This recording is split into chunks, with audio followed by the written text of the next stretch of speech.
Alright, bit pang Kalawakan. Okay, pasyente. Okay, pasyente. Oh, baklas no. Maglilinis tayo ng ng stator at magneto. No, ito kasi naglalabas ng nagche-check engine. So, ano ba yung ating special tools? Yan ang ating special tools. No, yan ang ginagamit natin ng pang-diagnose. Okay? Alright, dito lang naman na yung nilalagay. Okay, yan dyan. Insert mo lang yan dyan. Tapos, lalabas na dito sa itaas.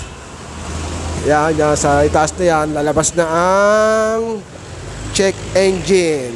At kung meron siya, doon natin makikita. Okay? Sobrang dumi na nito. Pero meron akong share sa inyo. Okay, di ba? Malimit, nag-i-stack up yung mga center stand natin. Kita nyo ba yan? Wala na. Kaya pala sabi ng may-ari, sir, wala mong double stand dyan. Okay? Ayan, oh. Patay. Kambata ka. Okay. Ayan. No, wala na.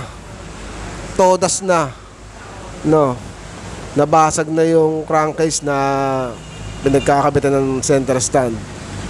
Kaya mas mainam na ugaliin natin magpalinis ng double stand. No.